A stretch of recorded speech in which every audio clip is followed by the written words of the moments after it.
Patrick Buisson, le célèbre conseiller politique de Nicolas Sarkozy, vient de faire le tour des médias lors de la sortie de son dernier livre. Et là, en quelques mots, l'ardent Buisson a mis le feu dans le monde médiatique. Le voile islamique est plus respectable que le string qu'il a causé. Aïe, aïe, aïe, aïe, aïe, sujet hautement brûlant, mon gars. Et là, j'ose le dire, et je vais me faire 12 millions d'ennemis mortels, j'ai passionnément aimé cette phrase parce qu'elle ouvre un débat que peu de monde ose ouvrir. Les médias dits mainstream se sont étranglés de fureur. Comment comparer deux choses incomparables, ont-ils vociféré? Enfin, le vêtement islamique cache tout et le string ne cache rien, donc ça n'a aucun rapport. Et puis, chacun est libre, libre de tout cacher ou de ne rien cacher. Liberté, liberté, liberté. Vous allez donc me dire, il pousse un peu mémé dans les buissons, le Patrick. Réfléchissons ensemble sur le fameux string. Et cela tombe bien, car la chaleur commence à se faire fort en France. Disons-le simplement, le string n'est pas un vêtement, mais c'est un bout de ficelle qui livre le corps dans sa nudité à peu près intégrale. Or, se promener nu au vu et au su de tous consiste purement et simplement à se mouvoir dans un système pornographique d'exhibition, dont les conséquences sont notamment l'excitation des pulsions sexuelles primaires de l'entourage.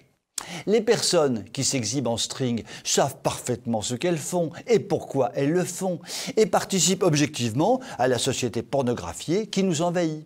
Or, il est de notoriété publique que la pornographie est un outil de destruction de la société par les déconstructeurs. Donc, vilain, pas bien du tout le string.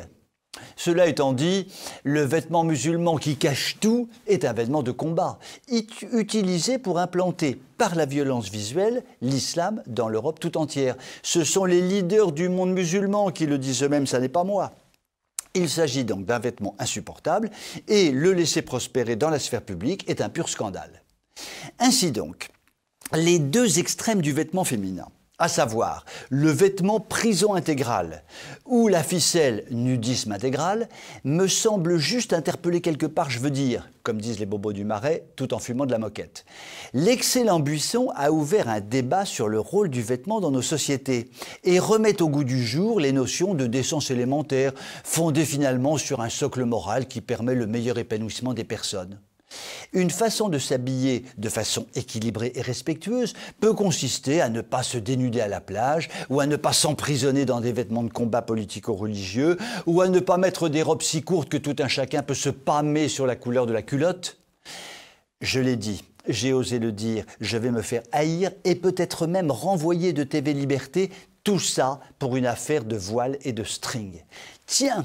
Petite idée, pourquoi ne pas inverser les choses? Le voile autour de la taille et le string pour retenir les cheveux. Sur cette idée lumineuse, je vous souhaite une très bonne soirée.